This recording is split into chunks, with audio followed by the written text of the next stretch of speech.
نحمده ونصلي على رسوله الكريم اما بعد فاعوذ بالله من الشيطان الرجيم بسم الله الرحمن الرحيم تلك الرسل فضلنا بعضهم على بعض منهم من كلم الله ورفع بعضهم درجات صدق الله العظيم۔ آج تیسرے پارے کا خلاصہ بیان کیا جا رہا ہے۔ تیسرے پارے کے آغاز میں اللہ تعالیٰ نے ہمیں سمجھایا کہ اللہ تعالیٰ نے مختلف انبیاء کو مختلف خصوصیات عطا فرمائی ہیں، بعض رسولوں کو بعض پر فضیلت دی ہے۔ کسی رسول کو، کسی پیغمبر کو، کسی نبی کو اللہ نے بادشاہت اور قیادت عطا فرمائی، کسی کو اللہ تعالیٰ نے بلا واسطہ ہم کلامی کا شرف عطا کیا، کسی نبی کو اللہ نے اپنی تائید اور واضح معجزات عطا فرمائے۔ پھر معجزات بھی انبیاء کے مختلف ہیں۔ تو اللہ تعالیٰ نے ہمیں اس تیسرے پارے کے آغاز میں سمجھایا یہ تمام انبیاء علیہم السلام اپنے مرتبے کے بلندی کے باوجود اور اپنی فضیلت اور شرف کے باوجود یہ ایک جیسے نہیں تھے، بلکہ بعض میں بعض کو فضیلت حاصل تھی۔ جیسے بعض انبیاء علیہ السلام کو دوسرے بعض انبیاء پر فضیلت حاصل ہے، اسی طرح ان کی امتوں کو بھی ایک دوسرے پر فضیلت حاصل ہے، اور بہت ساری خصوصیات اللہ تعالیٰ نے مختلف انبیاء کو عطا فرمائی۔ لیکن ان تمام انبیاء میں سب سے افضل جو ہیں وہ ہمارے نبی حضرت محمد مصطفیٰ خاتم النبیین صلی اللہ علیہ وسلم ہیں۔ لہذا آپ صلی اللہ علیہ وسلم کی امت کو بھی دوسری تمام امتوں پر فضیلت دی گئی ہے۔ لیکن نبی صلی اللہ علیہ وسلم نے ہمیں سمجھایا کہ فضیلت انبیاء علیہ السلام کی فضیلت بیان کرتے ہوئے احتیاط کرنی چاہیے۔ اس طرح فضیلت کبھی نہیں بیان کرنی چاہیے کہ جس سے دوسرے نبی کی شان میں کوئی کمی آئے۔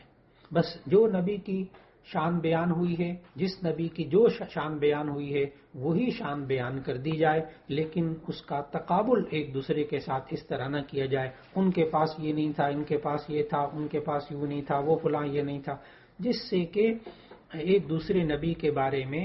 ایک دوسرے کی فضیلت بیان کرنے کے ساتھ ساتھ کہیں ان کی شان میں کوتاہی نہ منہ سے نکل جائے۔ اس لیے احتیاط کرنی چاہیے، یہ ادب نبی صلی اللہ علیہ وسلم نے سکھایا۔ پھر تیسرے پارے کے آغاز میں ایک آیت موجود ہے جسے آیت الکرسی کہتے ہیں، اللہ لا الہ الا هو الحی القیوم۔ یہ آیت الکرسی کی فضیلت احادیث میں بیان ہوئی کہ نبی صلی اللہ علیہ وسلم نے فرمایا کہ اس میں اللہ تعالیٰ کی صفات، قدرت اور عظمت بیان کی گئی ہے،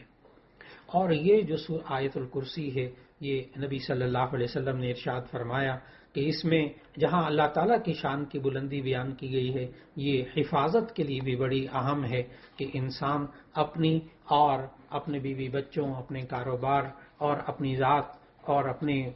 پورے ساتھیوں کی اور حفاظت کے لیے یہ انسان یہ دعا مانگے آیت الکرسی میں جو ہے مذکور، تو اللہ تعالیٰ حفاظت عطا فرماتا ہے۔ پھر تیسرے پارے میں اللہ تعالیٰ نے حضرت ابراہیم اور حضرت عزیر علیہ السلام کے قصے بیان کیے۔ حضرت ابراہیم علیہ السلام کا وہ قصہ بھی بیان کیا جس میں انہوں نے نمرود جیسے سرکش اور متکبر بادشاہ کے ساتھ مباحثہ کیا، اس کا بھی ذکر اللہ تعالیٰ نے کیا۔ پھر تیسرے پارے میں اللہ تعالیٰ نے مردوں کو زندہ کرنے کے بارے میں بھی ذکر فرمایا، اور جب حضرت ابراہیم علیہ السلام نے اللہ تعالیٰ سے درخواست کی تھی کہ مجھے مردوں کو زندہ کرنے کا منظر دکھایا جائے، تو پھر اس وقت حضرت ابراہیم علیہ السلام نے اس وقت یہ کہہ دیا، اذ قال ابراہیم ربی الذی یحیی و یمیت قال انا احیی و امیت۔ تو وہاں حضرت ابراہیم علیہ السلام نے اللہ تعالیٰ نے کہا ربی ارینی کیف تحیی الموتى، اے میرے رب مجھے یہ دکھا دے تو مردوں کو کیسے زندہ کرتا ہے۔ تو احادیث میں موجود روایات میں کہ اللہ تعالیٰ نے پھر حضرت ابراہیم علیہ السلام کو یہ حکم دیا کہ آپ 4 پرندے لے لیں، تو انہوں نے ایک مور لیا، ایک مرغا لیا، ایک کوا اور ایک کبوتر، یہ 4 پرندے لیے اور اللہ تعالیٰ کے حکم سے ان چاروں کے ٹکڑے کر کے انہوں نے 4 پہاڑوں پر رکھ دیے، اور پھر اللہ تعالیٰ نے کہا تم ان کو بلاؤ، تو انہوں نے بلایا تو وہ زندہ ہو کر واپس آ گئے۔ یہ اللہ تعالیٰ نے فرمایا فَخُذْ أَرْبَعَةً مِّنَ الطَّيْرِ فَصُرْهُنَّ إِلَيْكَ ثُمَّ اجْعَلْ عَلَىٰ كُلِّ جَبَلٍ مِّنْهُنَّ جُزْءًا۔ تو اللہ تعالیٰ نے اس طرح حضرت ابراہیم علیہ السلام کے سامنے جو انہوں نے درخواست کی تھی، وہ اللہ تعالیٰ نے ان کی درخواست کو قبول کر کے ان کے سامنے مظاہرہ کیا کہ کس طرح اللہ تعالیٰ مردوں کو زندہ کرتا ہے۔ پھر اس کے بعد حضرت عزیر علیہ السلام کے دل میں وہ واقعہ بیان ہوا حضرت عزیر علیہ السلام کا کہ ان کے دل میں ایک بستی جو تباہ ہو گئی تھی، ان کے دل میں یہ خیال پیدا ہوا یہ دوبارہ کیسے زندہ کیے جائیں گے۔ چنانچہ اللہ تعالیٰ نے ان پر 100 سال کی موت مسلط کر دی، پھر انہیں دوبارہ زندہ کیا۔ تو اگر ہم پوری سورہ بقرہ کا مطالعہ کریں تو ہمیں معلوم ہوتا ہے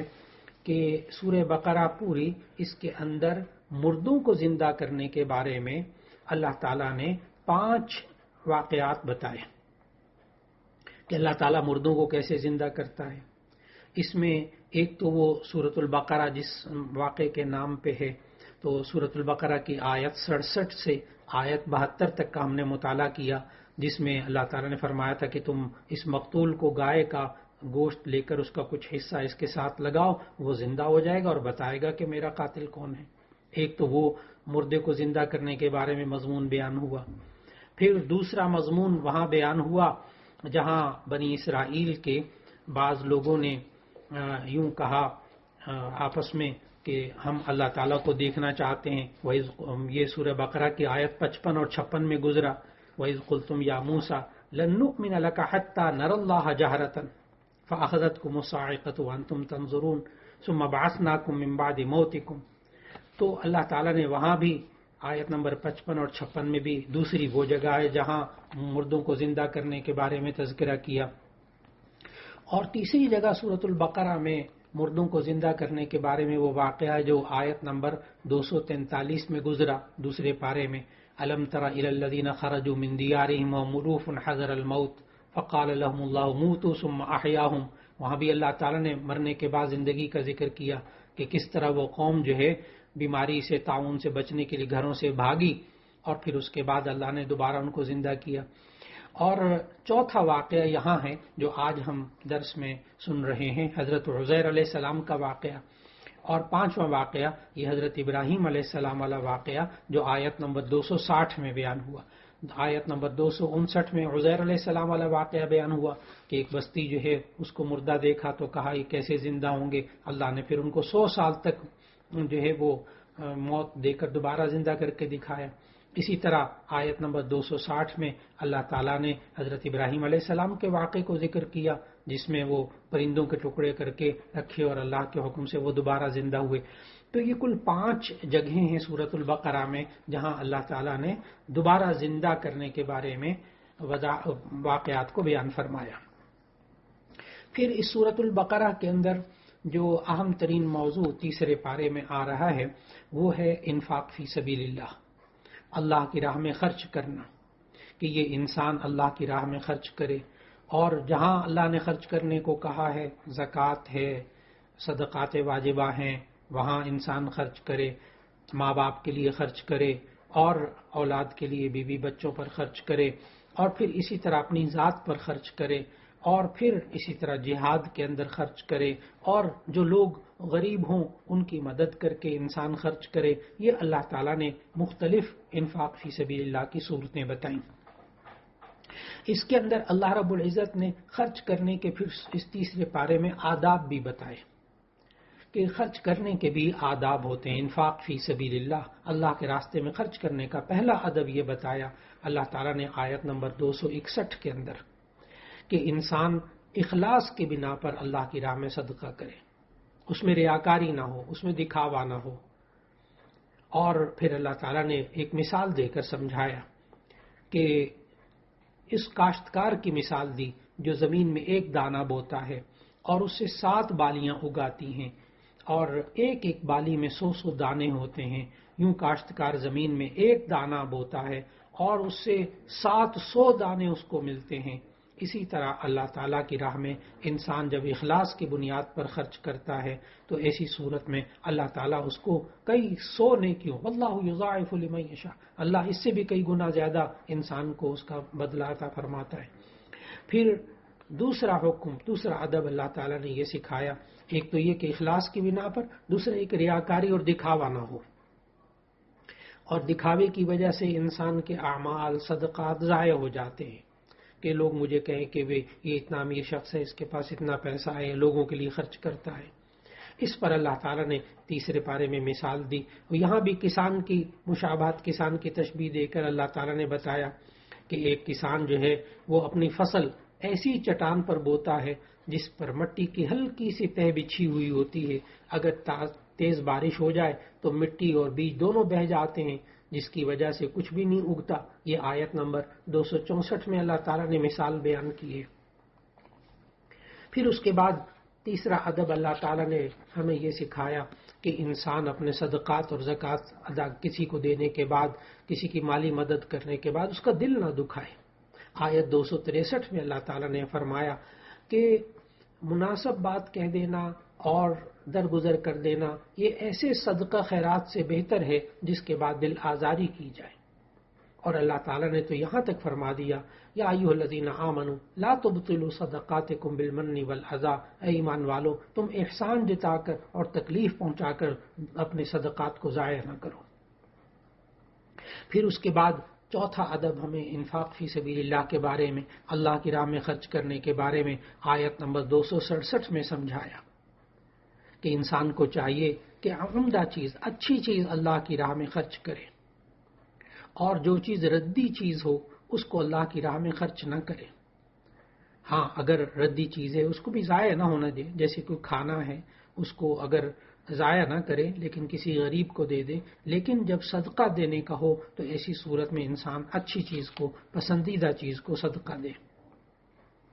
اور پانچواں ادب اللہ تعالیٰ نے ہمیں سمجھایا انفاق فی سبیل اللہ کے لیے آیت نمبر 271 میں،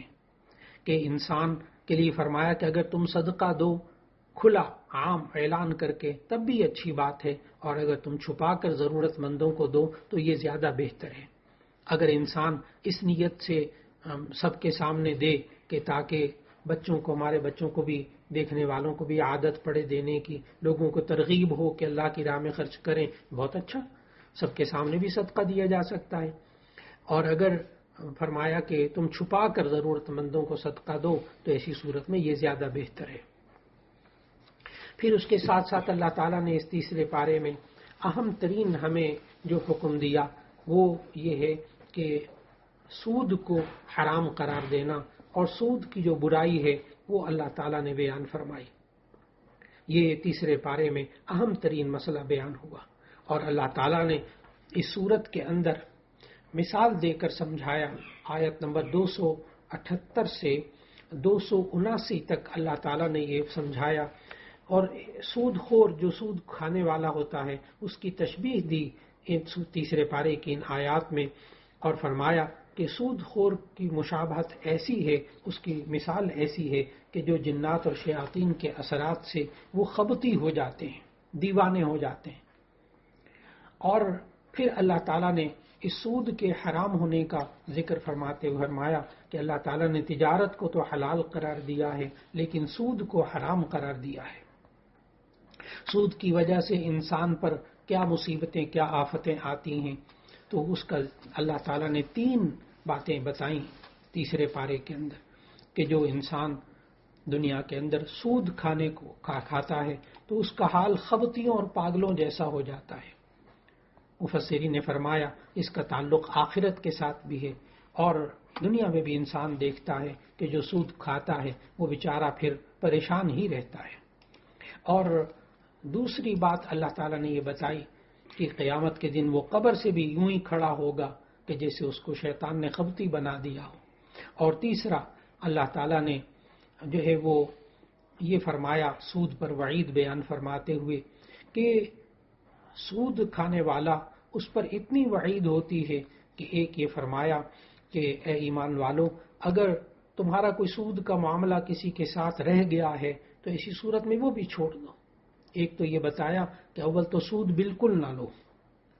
پہلی تو یہ بات بتائی سود بالکل نہ لو، نہ سود دو، لیکن اگر دوسروں کے ذمے کوئی سود رہ گیا ہے، تم اگر واقعی مومن ہو تو اسے چھوڑ دو، اسے معاف کر دو۔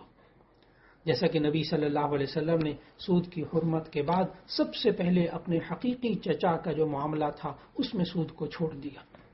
پھر دوسرا اللہ تعالیٰ نے یہ بتایا کہ سود کے بارے میں کہ دیکھو یہ ایک ایسی چیز ہے کہ اگر تم نے سود نہ چھوڑا تو ایسی صورت میں تمہارے لیے اور اللہ اور اس کے رسول کی طرف سے اعلان جنگ ہے۔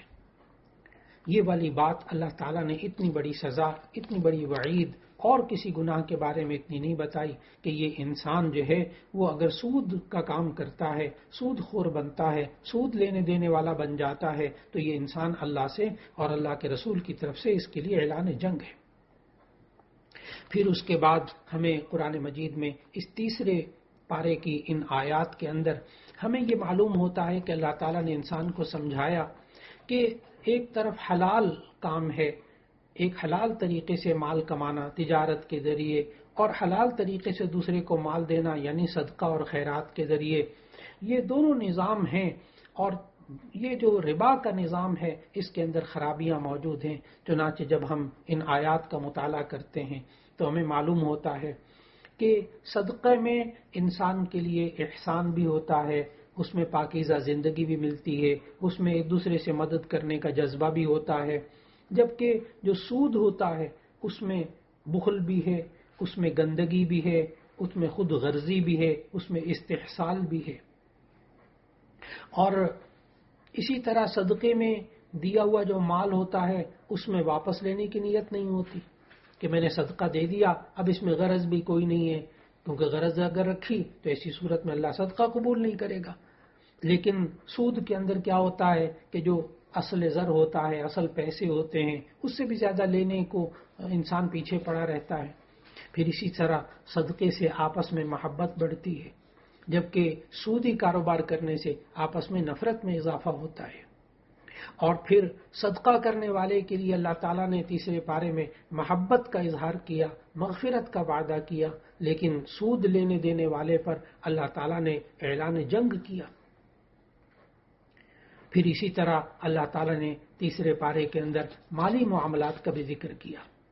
ایک تو سود کا ذکر کیا، اس کی برائی بیان کی، پھر اللہ تعالیٰ نے قرآن مجید کی سب سے طویل آیت میں اللہ تعالیٰ نے ہمیں سمجھایا کہ 282 نمبر آیت ہے، یا ایھا الذین آمنوا اذا تداینتم بدین الی اجل مسمى فاکتبوہ۔ یہ والی آیت قرآن مجید کی سورہ بقرہ کے تیسرے پارے میں سب سے لمبی آیت ہے۔ اس سے بھی ایک اہمیت معلوم ہوتی ہے کہ اللہ تعالیٰ نے مالی معاملات کو کتنی اہمیت دی زندگی کے اندر،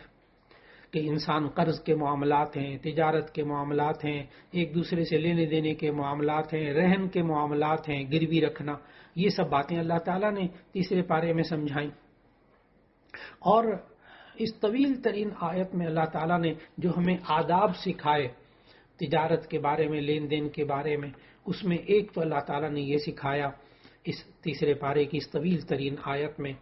کہ ادھار جب انسان لین دین کرے تو تحریر کر لینا چاہیے، اسے لکھ لینا چاہیے۔ اور دوسرا یہ سکھایا کہ جب ادھار لینا ہو، قرض لینا دینا ہو تو ایسی صورت میں وقت مقرر کر لیا جائے کب تک یہ پیسے واپس کر دے گا، تاکہ اس میں کوئی لڑائی کا، کوئی اختلاف کا اندیشہ نہ رہے۔ تیسرا اللہ تعالیٰ نے اس آیت میں رہن کے بارے میں فرمایا کہ اگر دوران سفر اگر دستاویز کی تیاری ممکن نہ ہو تو آپ کوئی چیز رہن رکھ کر بھی قرض لے سکتے ہیں، تو رہن رکھنا بھی جائز ہے، لیکن رہن کے معاملے کے لیے علماء سے رجوع کر لینا چاہیے، تاکہ آج کل اس میں جو خرابیاں آ گئیں، بعد کی خرابیاں آ گئیں، اس سے بچا جا سکے۔ پھر اسی طرح اللہ تعالیٰ نے تجارت کے بارے میں بتایا کہ اگر آپ لین دین جو ہے وہ ہاتھوں ہاتھ کرتے ہیں، ابھی لے رہے ہیں وہ چیز اور ابھی پیسے دے رہے ہیں، ٹھیک ہے، اگر اس میں تحریر نہ ہو تو اس کی کوئی ضرورت نہیں۔ پھر اس صورت کے اندر اللہ تعالیٰ نے سورہ بقرہ میں نماز کے، زکوٰۃ کے، حج کے، روزے کے، جہاد کے، صدقے کے، سود کے مسائل، نکاح اور طلاق کے مسائل، عدت کے مسائل یہ بیان کیے۔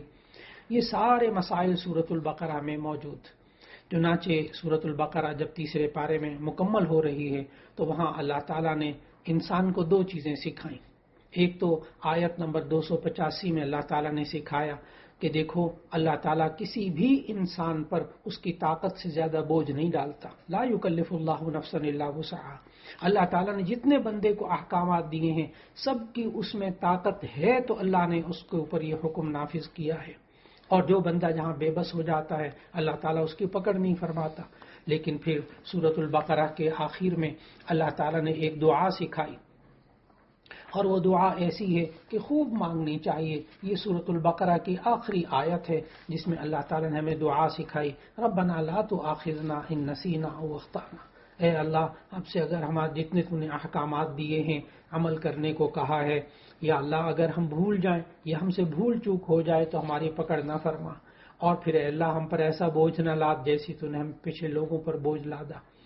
اور اے اللہ اگر ہم سے غلطی ہو گئی تو اے اللہ تو ہمیں معاف کر دے, ہماری مغفرت فرما دے, ہم پر رحم فرما دے. تو ہی ہمارا آقا ہے, ہمیں کافر قوموں کے خلاف بھی مدد فرما. تو اس طرح اللہ تعالیٰ نے اس سورۃ البقرہ کے آغاز میں ہمیں ایک بہت ہی قیمتی دعا سکھائی. اس کے بعد سورہ آل عمران کا آغاز ہوتا ہے. سورہ آل عمران یہ قرآن مجید کے اندر جو ترتیب ہے یعنی ترتیب توقیفی اس اعتبار سے یہ تیسری صورت ہے. اور سورہ آل عمران یہ نزولی اعتبار سے یعنی ترتیب نازل ہونے کی ترتیب کے اعتبار سے یہ 89 نمبر صورت ہے. 89 نمبر صورت ہے اور اس میں کل آیات 200 ہیں اور اس کے اندر رکوع جو ہیں وہ 20 ہیں. سورہ آل عمران یہ مدنی صورت ہے یعنی یہ ہجرت کے بعد نازل ہوئی. اس صورت کا نام جو سورہ آل عمران رکھا گیا اس کا ذکر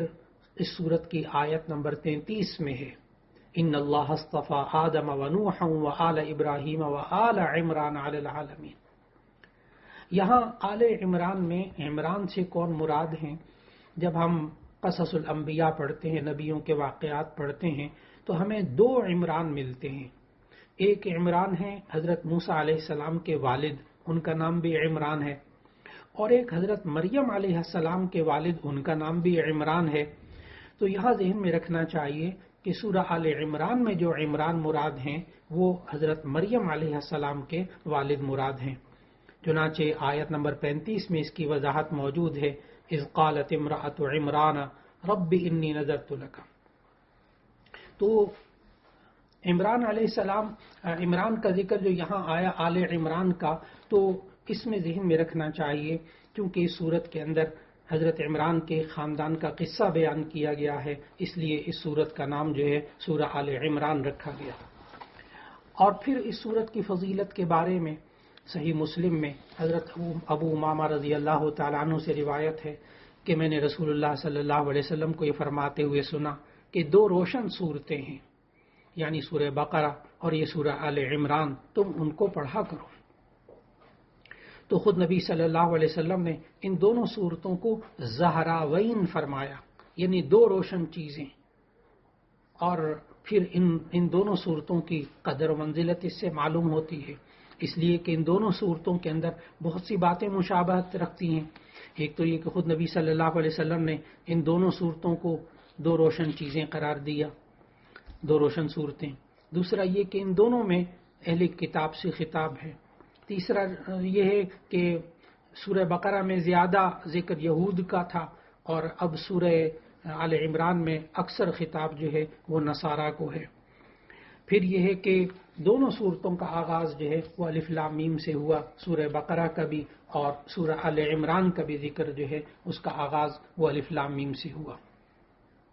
پھر یہ ہے کہ دونوں صورتوں کی ابتدا میں قرآن حکیم کی حقانیت بیان کی گئی. اور پھر ایک اور خوبی دونوں صورتوں کی یہ ہے کہ دونوں صورتوں کا, سورہ بقرہ بھی سورہ آل عمران بھی, ان دونوں صورتوں کا اختتام جو ہے وہ جامع دعاؤں پر ہوا.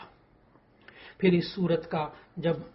ہم تلاوت کرتے ہیں اور اس کا ترجمہ پڑھتے ہیں تو معلوم ہوا کہ اس کے اندر اللہ تعالیٰ نے نجران کا جو عیسائی وفد تھا اس کا بھی ذکر فرمایا. اس صورت کی تقریباً 80 آیات اس وقت نازل ہوئیں جب نجران کے عیسائیوں کا ایک وفد نبی صلی اللہ علیہ وسلم کی خدمت میں حاضر ہوا. اس وفد میں نجران کا جو وفد تھا اس میں نصارہ کے 60 افراد تھے اور وفد کے جو شریک افراد تھے انہوں نے حضرت عیسیٰ علیہ السلام کے بارے میں نبی صلی اللہ علیہ وسلم سے مباحثہ کیا، اور اس مباحثے کے اندر جو بات آئی اس میں بنیادی بات یہ آئی کہ ان نصارہ نے یہ بات ثابت کرنے کی کوشش کی کہ حضرت عیسیٰ علیہ السلام اللہ تعالیٰ کے بیٹے ہیں، ابن اللہ، مسیح ابن اللہ، یہ ثابت کرنے کی کوشش کی، اور یوں کہا کہ جی اس کے بارے میں تو آیات موجود ہیں خود آپ کے قرآن میں کہ حضرت عیسیٰ علیہ السلام کو کلمت اللہ قرار دیا گیا، روح اللہ قرار دیا گیا، تو کلمت اللہ اور روح اللہ کے لفظ سے انہوں نے ابن اللہ بنا لیا۔ اس پر اللہ تعالیٰ نے پھر سورہ آل عمران میں سمجھایا کہ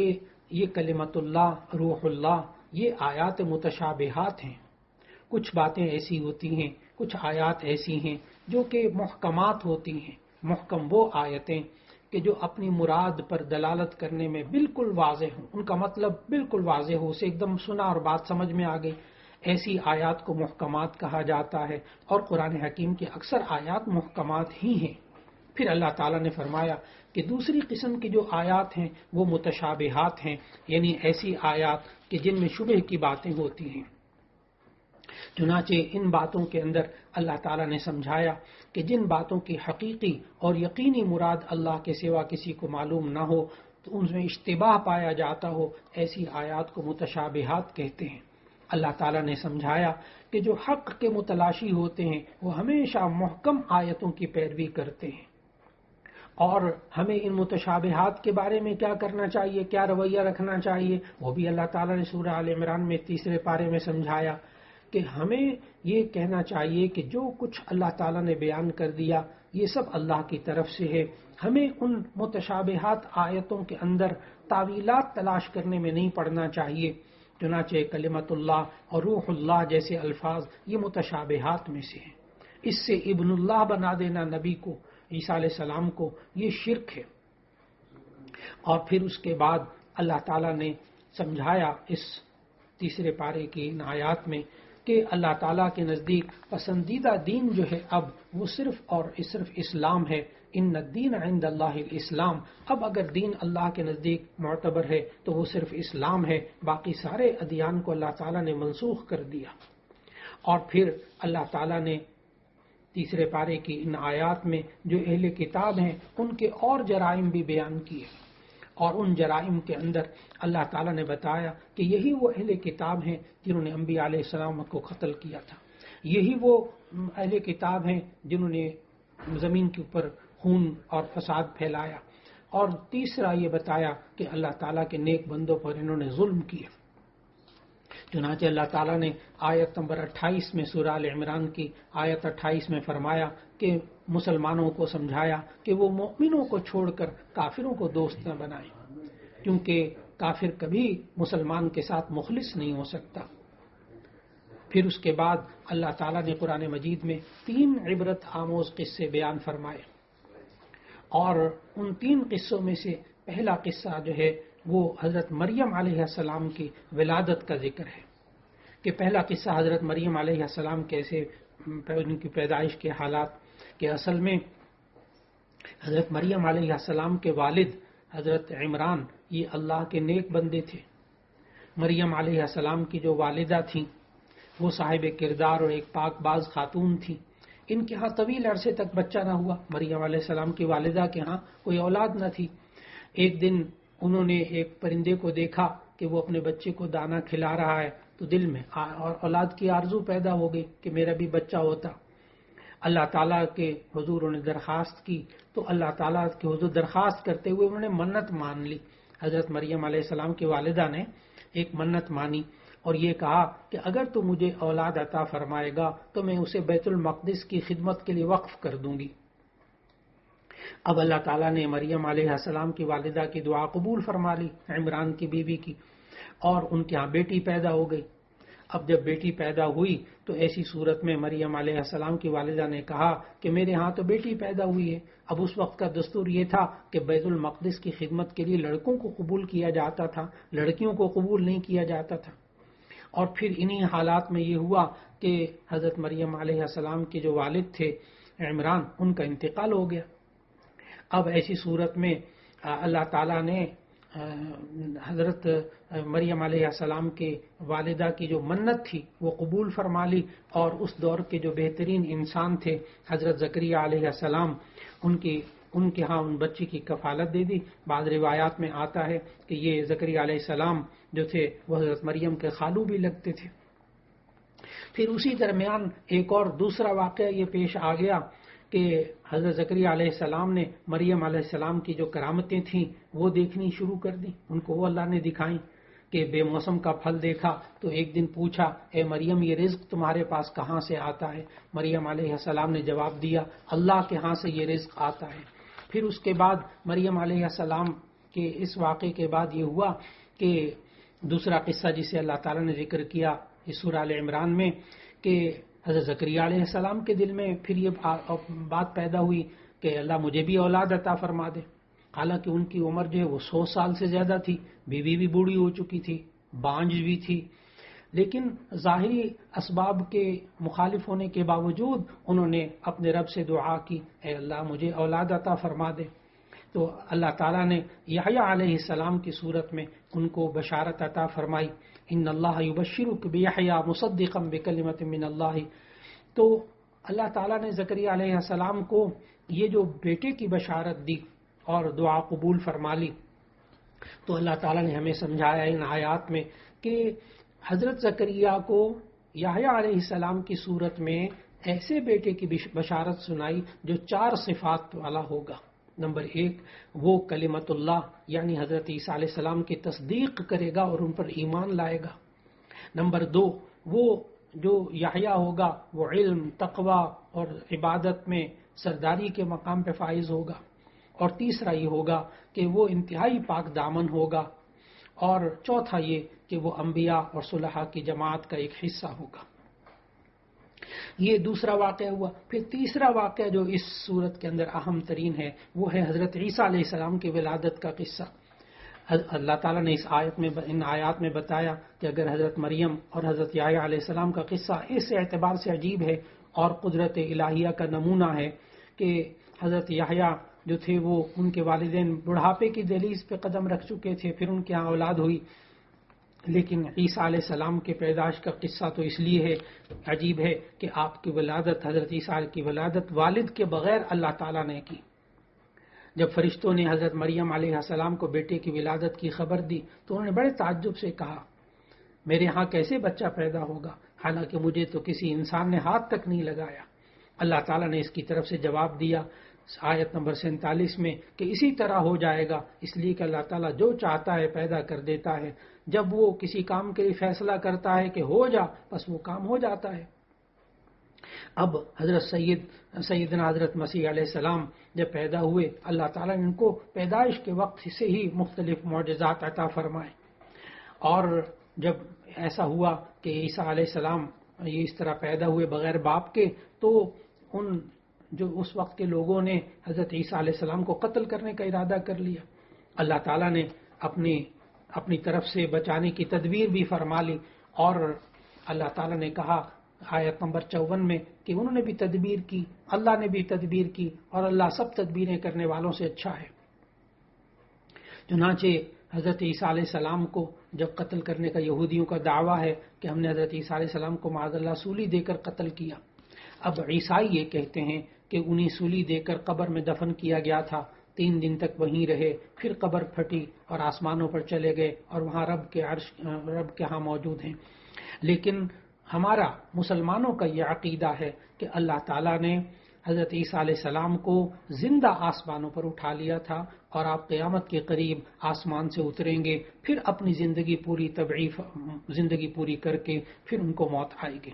چنانچہ اللہ تعالیٰ نے سورہ آل عمران 3 پارے میں فرمایا، جس وقت اللہ نے فرمایا کہ میں تجھے اسی وقت موت دوں گا جب وقت موت کے لیے مقرر ہے، اور فی الحال میں آپ کو اپنی طرف اٹھا لیتا ہوں، اور میں تجھے کافروں کے الزامات سے پاک کیے دیتا ہوں، اور تیری اتباع کرنے والوں کو قیامت کے دن تک کافروں پر غالب کر دوں گا۔